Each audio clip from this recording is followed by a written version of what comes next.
Good morning, everyone, and welcome to Rathi Learnings. Today, in accountancy, in retirement of a partner, we will discuss revaluation account. Admission of a partner में भी हमने discuss करा था, numericals भी करे थे. वही है, सेम चेंज कुछ नहीं है, सेम कंसेप्ट है. लेकिन एक बार फिर से बता देती हूँ मैं आपको कि रिवैल्यूएशन अकाउंट क्या होता है और क्यों बनता है. रिवैल्यूएशन अकाउंट वो अकाउंट होता है जिसमें हम revised value of assets and liabilities को रिकॉर्ड करते हैं. और रिवैल्यूएशन अकाउंट एडमिशन के टाइम पे भी बनता है, रिटायरमेंट के भी टाइम पे बनता है. और क्यों बनता है? ताकि जो नया पार्टनर आ रहा है या जो पार्टनर रिटायर हो रहा है उसको कोई फायदा या नुकसान ना हो एसेट्स की वैल्यू घटने बढ़ने से या लाइबिलिटीज की वैल्यू घटने बढ़ने से.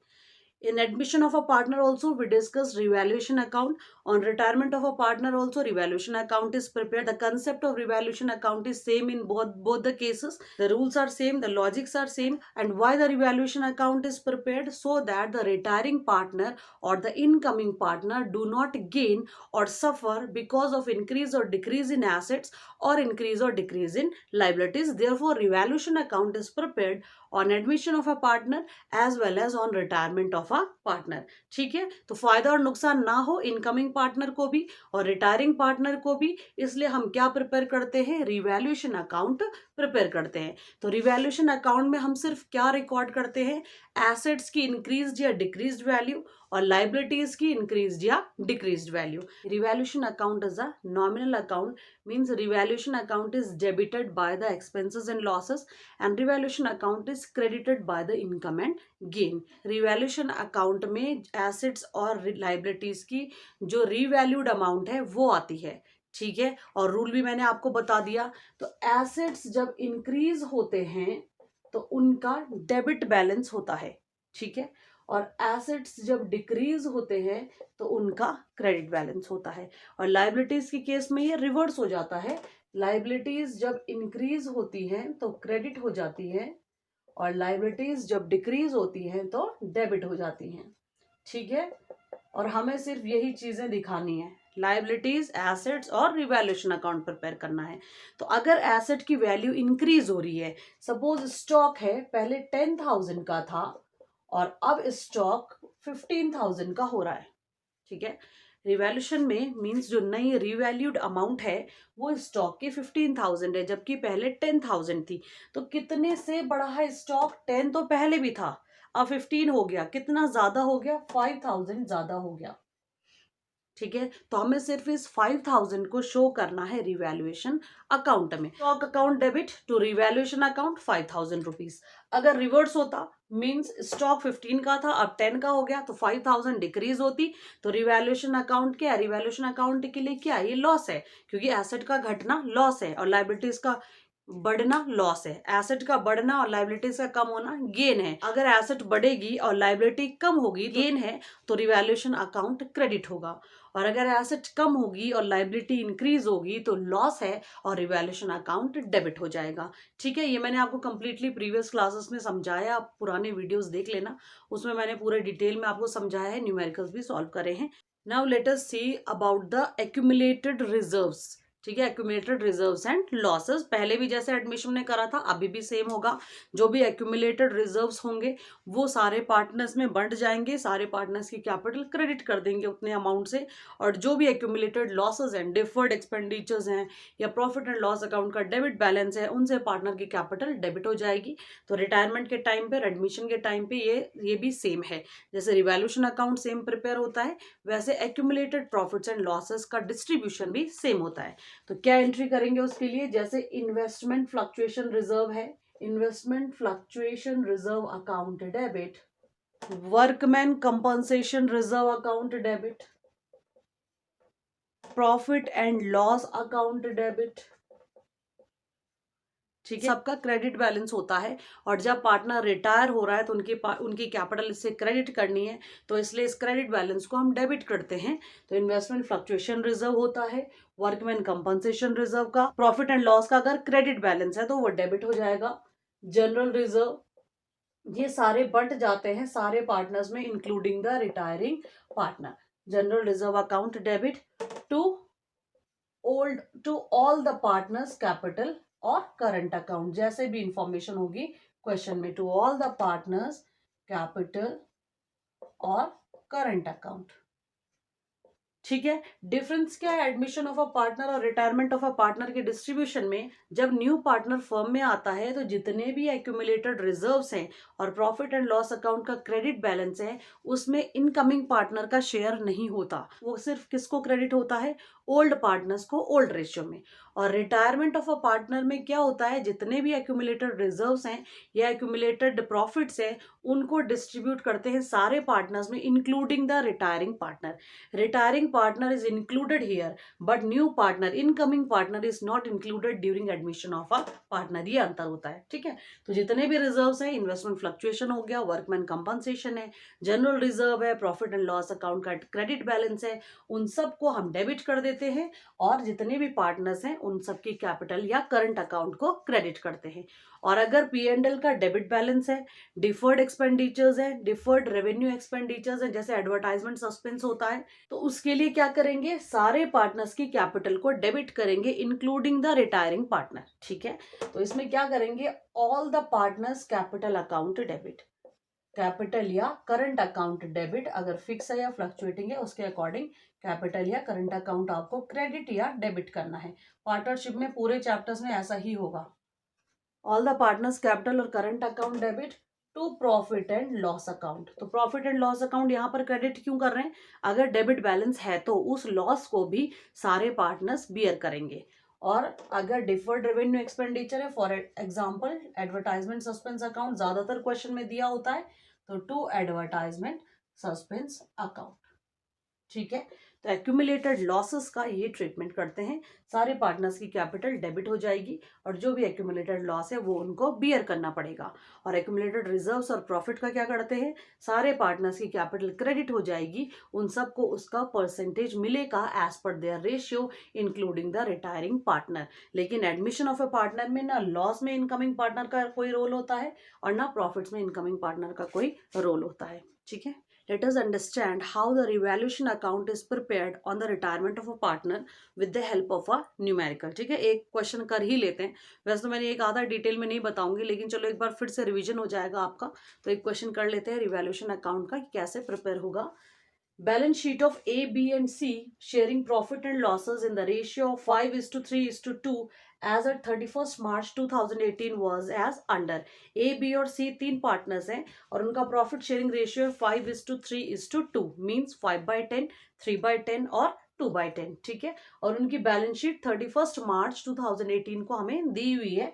लाइबिलिटीज साइड में क्रेडिटर्स इन 15,000 के और कैपिटल्स दी हुई है ए बी सी की, जो कि कंबाइंड कैपिटल आ रही है 1,05,000। लाइबिलिटीज साइड का टोटल है 1,20,000। एसेट साइड में हमें कैश दिया हुआ है 27,000 का, डेटर्स दिए हुए हैं 16,000 के, लेकिन उनसे प्रोविजन हो रहा है लेस 800 का, और जो डेटर्स की फाइनल वैल्यू है वो है 15,200। फिर स्टॉक की वैल्यू दे रखी है 12,800। प्लांट एंड मशीनरी की वैल्यू दी हुई है 35,000। लैंड एंड बिल्डिंग की वैल्यू दी हुई है 30,000। ये हमें एसेट्स और लाइबिलिटीज की अमाउंट प्रोवाइड करवा रखी है, या ये कह सकते हैं कि हमें बैलेंस शीट दी हुई है। ठीक है, तो हमें ये बैलेंस शीट ए, बी और सी की दे रखी है। अब इनमें से B retires from the firm and A and C decides to share future profits and losses in the ratio of 3:1। अब बी रिटायर हो रहा है और A and C remaining partners हैं और वो डिसाइड कर रहे हैं कि फ्यूचर में प्रॉफिट्स एंड लॉसेस 3:1, 3/4 और 1/4 में शेयर करेंगे। और एसेट्स और लाइबिलिटीज में ये एडजस्टमेंट्स हैं। Following adjustments were made. Amount of 1100 included in debtors be return off. 1100 रुपए, 1100 रुपीज डेटर्स में से रिटर्न ऑफ मतलब कम करने हैं कि बैड डेट्स हो गए होंगे, इसलिए वो लेस करना है। ठीक है, तो हमने जो प्रोविजन बनाया हुआ होता है डेटर्स पे, वो इसीलिए बनाया हुआ होता है कि अगर बैड डेट्स हो जाए तो उस केस में उस प्रोविजन से हम कवर अप कर पाए उस वैल्यू को। हमने प्रोविजन तो सिर्फ 800 का ही बनाया था, लेकिन जो बैड डेट्स हो गए वो 1100 के हो गए, तो एक्स्ट्रा कितना हुआ? 300। तो एक्स्ट्रा रिवैल्यूएशन अकाउंट डेबिट होगा 300 रुपीज से, क्योंकि लॉस कितना का है? 300 का है। ठीक है, debit all expenses and losses. तो 800 का प्रोविजन तो था, लेकिन बैड डेट 1100 के हो गए, 300 एक्स्ट्रा खर्चा हो गया या 300 एक्स्ट्रा नुकसान हो गया। ठीक है, तो 300 एक्स्ट्रा नुकसान हो गया, तो वो जो एक्स्ट्रा लॉस है उसे हम रिवैल्यूएशन अकाउंट के डेबिट साइड में लिखेंगे। ठीक है, Then is provision on debtors be maintained at existing rate. Existing rate मतलब जितना परसेंट पहले प्रोविजन बनाया है उतना ही अब भी बनाना है। तो डेटर्स पहले थे 16,000 के और उसमें जो प्रोविजन था वो 800 रुपये बना रखा था। 16,000 के डेटर्स पे प्रोविजन थे 800 रुपीज के। अब हमें ये नहीं पता कि 800 कितना परसेंटेज है, लेकिन वो बोल रहा है कि बैड डेट होने के बाद जो डेटर्स बचेंगे उन पे सेम रेट पे प्रोविजन क्रिएट करना है। तो डेटर्स की वैल्यू थी 16,000। ये मैं पर्टिकुलर्स में नहीं लिख रही हूँ, सिर्फ वर्किंग नोट बना रही हूँ, ठीक है। 16,000 के डेटर्स थे, परसेंटेज हमें नहीं पता कितना परसेंट बनाया, हमने एक्स ले लिया। कोई भी परसेंट होता है उसको 100 से डिवाइड करते हैं। फिर प्रोविजन की वैल्यू आई थी 800 रुपीज, ठीक है। अब अगर हम इसको क्रॉस मल्टीप्लाई करें तो हमारे पास ये आ रहा है 80,000 into x divided by 16,000। 16 into 5 होता है 80, तो मतलब 5% था प्रोविजन, ठीक है। 5% था प्रोविजन, 16,000 का 5% तब आया था 800 रुपीज। तो आगे 16,000 में से 1100 तो हम लेस कर देंगे डेटर्स पे, फिर बचेगा 14,900 के डेटर्स, उन पे हम 5% प्रोविजन क्रिएट करेंगे। और वो 5% कैसे आया, 16,000 into x by 100 is equal to 800, cross multiply करा तो 5% आ गया, ठीक है। और जो प्रोविजन नया होगा वो भी क्या है, डेबिट करेंगे हम रिवैल्यूएशन अकाउंट में, क्योंकि प्रोविजन से डेटर की वैल्यू कम हो रही है जो कि डेबिट होगा, ठीक है। लॉस है ना, डेटर एसेट होता है, एसेट की वैल्यू कम होना लॉस है, इसलिए रिवैल्यूएशन अकाउंट के डेबिट साइड में आएगा ये। Then is stock be return down by 2055। Stock को 2055 से हमें कम करना है, वो भी लॉस है, ठीक है। तो वो कहाँ आएगा, रिवैल्यूएशन अकाउंट के डेबिट साइड में।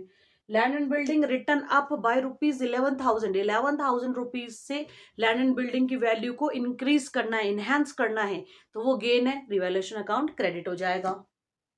700 included in creditors is not likely to be paid. Creditors liability होते हैं, उनमें 700 रुपीज ऐसे हैं जो हमें पे नहीं करने, तो ये गेन है, तो रिवैल्यूएशन अकाउंट के क्रेडिट साइड में आएगा। Provision of 600 be made for outstanding bill. Outstanding कुछ भी हो वो लाइबिलिटी है, तो उसके लिए हमें प्रोविजन क्रिएट करना है 600 रुपीज का, वो लॉस है, इसलिए रिवैल्यूएशन अकाउंट के डेबिट साइड में आएगा। Old computer previously written off was sold for 2,000 as scrap. एक पुराना कंप्यूटर था जो हमने पहले राइट ऑफ कर दिया, लेकिन अब उसे बेच के हमें 2,000 रुपये मिले, तो एसेट की वैल्यू आई, वो कुछ तो वैल्यू आई, तो फर्म के लिए क्या है, गेन है, तो क्रेडिट साइड में आएगा, ठीक है। अब इसको वैल्यूज को हम रिवैल्यूएशन अकाउंट में पुट करते हैं और प्रिपेयर करते हैं रिवैल्यूएशन अकाउंट। तो जैसे मैंने आपको सारे एडजस्टमेंट समझा दिए हैं कैसे करना है। Amount of 1100 included in debtors be written off. Return off मतलब बैड डेट हो गया होगा। 800 का प्रोविजन पहले से बना रखा था, तो 800 तो प्रोविजन से कवर हो जाएगा 1100 में से। एक्स्ट्रा जो 300 का बैड डेट हुआ है वो क्या है, लॉस है, तो हम डेबिट कर देंगे रिवैल्यूएशन अकाउंट को और उसे हम लिखेंगे टू बैड डेट्स 300 रुपीज। अगर प्रोविजन ना होता पूरा 1100 लिखते, ठीक है। प्रोविजन ऑन डेटर्स भी maintained eight existing rate. Existing rate हमने कैलकुलेट करा था, 5% आ रहा था। डेटर्स इन 16,000 के, इनमें से 1100 के तो बैड डेट हो गए। अब जो डेटर की वैल्यू बची है वो है 14,900, तो उस 14,900 पे हमें प्रोविजन क्रिएट करना है 5%। प्रोविजन भी हम डेबिट करते हैं रिवैल्यूएशन अकाउंट में, क्योंकि प्रोविजन से डेटर की वैल्यू लेस हो जाती है, इसलिए हम उसको डेबिट साइड में लिखेंगे। तो टू प्रोविजन ऑन डेटर्स, और कितना आएगा वो 14,900 का 5% आएगा, लगभग आपका 745, ठीक है। Then is stock return down by. स्टॉक को कम करना है, वो भी लॉस है, 2055 से कम करना है, वो भी क्या हो जाएगा, टू स्टॉक डेबिट हो जाएगा रिवैल्यूएशन में, क्योंकि एसेट का घटना क्या है, लॉस है। Land and building return up, बढ़ रही है लैंड एंड बिल्डिंग की वैल्यू 11,000 से, तो वो रिवैल्यूएशन अकाउंट में क्रेडिट हो जाएगा, क्योंकि गेन है एसेट का बढ़ना। तो by land and building 11,000 rupees, ठीक है। देन इज 700 क्रेडिटर्स में जो हमें पे नहीं करने, लाइबिलिटी कम हो रही है, वो भी गेन है, तो उसे भी हम लिखेंगे by creditors 700 rupees. Then is provision बनाना है आउटस्टैंडिंग बिल के लिए, वो लाइबिलिटी है, इंक्रीज हो रही है, तो लॉस है, इसलिए रिवैल्यूएशन अकाउंट को हम डेबिट कर रहे हैं बाय 600 रुपीज। ओल्ड कंप्यूटर था जिसे हमने बेचा, अब 2,000 रुपये मिले हैं, गेन है फर्म के लिए, तो बाय कंप्यूटर कितने रुपए मिल रहे हैं हमें इससे, 2,000 रुपीज, तो वो भी हम रिवैल्यूएशन अकाउंट में दिखा देंगे। तो ये सारी चीजें डेबिट और क्रेडिट हो गई हैं रिवैल्यूएशन अकाउंट में। अब हम डिटरमाइन करेंगे रिवैल्यूएशन अकाउंट का प्रॉफिट या लॉस। तो क्रेडिट साइड का अगर टोटल करें तो ये हमारा टोटल आ रहा है 13,700 रुपीज। ठीक है, 11 और 2 13 और 700 13,700 आ रहा है। और अगर हम डेबिट साइड में हम माइनस करें तो ये आ रहा है 3,700 इसका टोटल। तो क्रेडिट माइनस डेबिट करेंगे तो प्रॉफिट कितने का हुआ, 10,000 रुपीज का प्रॉफिट हुआ। ठीक है, रिवैल्यूएशन में मतलब एसेट्स को रीवैल्यू करने के बाद और लाइबिलिटीज को रीअसेस करने के बाद 10,000 का प्रॉफिट हुआ है फर्म को, जो कि डिस्ट्रीब्यूट होगा सारे पार्टनर्स में इंक्लूडिंग द रिटायरिंग पार्टनर और ओल्ड रेशियो में। तो 10,000 का जो प्रॉफिट है उसको हम किस रेशियो में बांटेंगे, इस रेशियो में, जो पुराना रेशियो है ए बी और सी का, और सी रिटायरिंग और बी रिटायरिंग पार्टनर है, उसका भी शेयर होता है रिवैल्यूएशन के प्रॉफिट में या रिवैल्यूएशन के लॉस में। तो 10,000 का 5/10 3/10 2/10 क्या आएगा, 5,000 3,000 2,000। तो उसे हम क्या लिखेंगे, to profit transferred to as capital account 10,000 का 5/10 5,000, टू बीस कैपिटल अकाउंट 10,000 का 3/10 3,000, टू सीज कैपिटल अकाउंट 10,000 का 2/10 2,000। तो ये टोटल आ गया हमारा 10,000 का प्रॉफिट। ये टोटल हमने 10,000 का प्रॉफिट डिस्ट्रीब्यूट कर दिया, दोनों साइड टैली कर देंगे, 13,700 13,700। ऐसे मेंटेन होता है रिवैल्यूएशन अकाउंट। सिंपल है, एसेट का घटना और लाइबिलिटी का बढ़ना लॉस है, डेबिट साइड में आएगा। एसेट का बढ़ना और लाइबिलिटी का कम होना गेन है, क्रेडिट साइड में आएगा। हम क्या करेंगे, रिवैल्यूएशन अकाउंट का प्रॉफिट या लॉस डिटरमाइन करेंगे और सारे पार्टनर्स में including the retiring partner old ratio में डिस्ट्रीब्यूट कर देंगे। I hope you might have understood. Thank you.